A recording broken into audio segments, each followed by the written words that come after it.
जी कुछ कह रहे हैं, शहजाद देन कमेंट। आदिल जी बोलिए, AIM क्विक काउंटर। अरे टेम्पलों में हाँ, टेम्पल से बाहर ही नहीं निकल पा। सबसे पहले ऐश्वर्या साहब, वक्फ बोर्ड का जो सीईओ होता है वो स्टेट सरकार के अधीनस्थ होता है। अभी इन लोग ने प्रोविजन जो इंक्रोचमेंट में 2 साल का था, नॉन अवेलेबल था, अब इन्होंने अवेलेबल कर दिया है। और सबसे पहले पासमानदा की बात करते हैं तो पासमानदा का बिहार में जदयू का पासमानदा कासिम अंसारी और पूरी टीम ने इस्तीफा दिया। और उसके बाद अकबर ओवैसी साहब ने असेंबली में SIT की बात की थी, और अकबर ओवैसी साहब 18,000 बच्चे को, गरीब बच्चे को पढ़ा रहे हैं, और 10,000 बच्चे को जो नीट, मेडिकल और इंजीनियरिंग सर्विस के तैयारी के लिए पढ़ा रहे हैं। हमारा कैरेक्टर वो। और वफ पर जो आप बोल रहे हैं, वफ का आप सुन लीजिए, जो कर्नल साहब की कानपुर की बात की, उनका वीडियो देख लीजिए। वो कर्नल साहब अलग दवा लिए हुए थे, तो कर्नल साहब दवा लेंगे और नाचेंगे तो कैब ड्राइवर गरीब क्या करेगा? और आप बताइए, स्वामी समझ नहीं आता ना, इसीलिए ये क्या कार्रवाई हो गई? हैदराबाद से आगे ये पार्टी निकल नहीं पाती, उनको समझ नहीं आता। ताज सुन लीजिए, ताजमहल के इमाम साहब जो हैं उनको 8,000 रुपए तनख्वाह मिलती है। योगी आदित्यनाथ को बोलिए 96 करोड़ रुपए साल में आता है, उस गरीब इमाम को सिर्फ 8,000 रुपए मिलता है। ताजमहल में जो इमाम साहब हैं, जो नमाज पढ़ाते हैं, 96 करोड़ रुपया उससे आता है। आप दुनिया पे बात कर रहे हैं, मुझे ये तो बताइए शहजाद, दुनिया पे बात हो रही है। अनुराग जी आ रहा हूं, एक एक करके मैं आप सबके, लेकिन मुझे कोई इस पे नहीं बोल रहा है कि मॉल पे एक शब्द नहीं बोलता। मैं बताता हूं ना, मॉल से, अतिक्रमण पे कोई नहीं बोलता। मॉल से ही शुरू करता हूं। एक आंकड़ा आपके दर्शकों, आदिल साहब बोलिए बोलिए बोलिए, मैंने आपके बीच में नहीं बोला। आदिल साहब देखिए, मैं आपको एक आंकड़ा देना चाहता हूं। अनुराग भदौरिया में वक्फ की 8.72 लाख प्रॉपर्टीज है, जिसकी टोटल एरिया है 38 लाख एकर्स, 40 लाख एकर्स रफली। इसकी इनकम है 166 करोड़। अगर आप इसको ट्रांसलेट करेंगे, पता है पर एकड़ कितनी अर्निंग है पर साल? कितनी? 444 रुपीज। बताइए, देश की जनता को बताइए। 444 रुपीज पर एकड़। आपको पता? एकड़? हाँ, पर एकड़। अगर एक आदमी वीट या राइस उगाता है ना, उसकी इनकम हो जाती है 50,000 रुपीज पर एकड़। एकड़? और अर्बन एरिया में, डेवलप्ड एरिया की तो एकड़ लाख पर एकड़ होती है। एकड़? 1 एकड़ की 1 You have to specify एकड़। 444 रुपीज इन वक्फ। क्या स्कैम? किधर गया पैसा? ये क्या स्कैम? ये सब अशरफी समाज के जेब में। अब ये पसमानदा की बात करें ना, आदिल साहब को लाना एक बार। आदिल साहब का एक प्रवक्ता होता है, चारों हैं, चारों हाजी रंगरेज, जानते हैं? हाँ, रंगरेज साहब, वो पसमानदा थे। उनको पार्टी का अध्यक्ष बनाना तो दूर की बात, लात मार के निकाल दिया, मुझे बताया गया है। पसमानदा इनसे सहन नहीं होता भाई।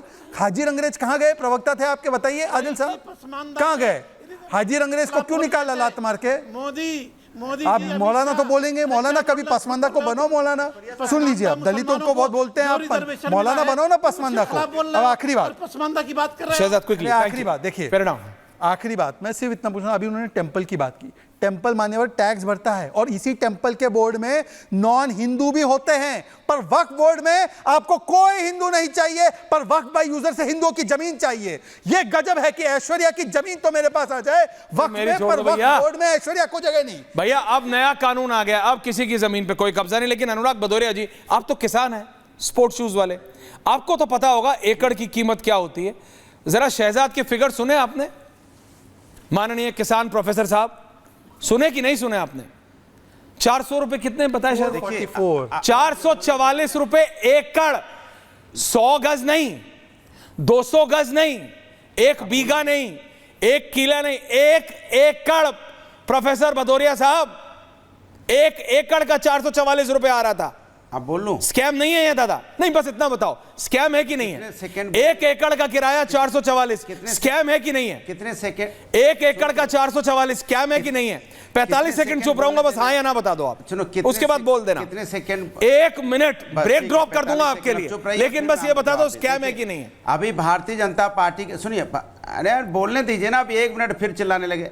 भारतीय जनता पार्टी के प्रवक्ता ने लंबी लंबी बातें बताई, तो मैं पूछता हूँ, LPG के सिलेंडर के 50 रुपए के दाम बढ़े, आपने उस पर कुछ बोला क्या? नहीं बोला ना, क्योंकि आम जनता से रिलेटेड है, गरीब परेशान हो रहा है, उस पर तो बोलना ही नहीं है। कोई बात नहीं बोलोगे।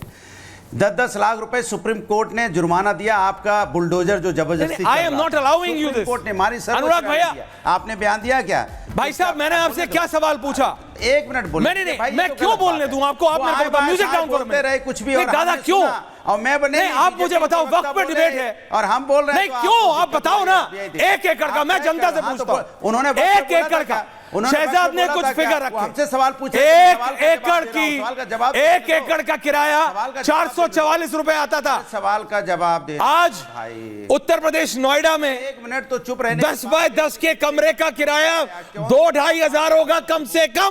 कौन सी दवा खा के आते हो कि ये 444 दवाएं आप खाते हैं प्रोफेसर साहब, जो स्पोर्ट शूज करके खेती कर लेते हो, अब तो है ना? आप बात सुनिए मेरी बात, 1 एकड़ का किराया 444 आ रहा था। दर्शकों, I am only saying this, ये अपने आप में बताता है, ये पोल खोल देता है, ये पोल खोल देता है कि क्या स्कैम था। समझिए, नहीं मानना कितने लाख एकड़ जमीन है मत मानो, सिर्फ इतना तो बता दो 1 एकड़ का किराया 444 रुपया आ रहा था। 4 शर्म आनी चाहिए आज जो डिफेंड कर रहा है। अनुराग जी, आप तो किसान कहते हो अपने आप को, 444 रुपया 1 एकड़ जमीन का। सोचो तो बोलने से पहले। मौलाना साहब, उंगली उठाने से कुछ नहीं होगा, रियलिटी है अब दुनिया के सामने आ गई है। अब जिसने जितनी मॉलें बनाई हैं सब सामने आएंगी, जिसने जितनी दुकानें बनाई हैं सब न आएंगी, जिसने जितने फ्लैट बनाए हैं, जितने किराया खाया है, सब सामने आएगा। बहुत बहुत धन्यवाद आप सबका। पूछता है भारत में, थैंक यू वेरी मच।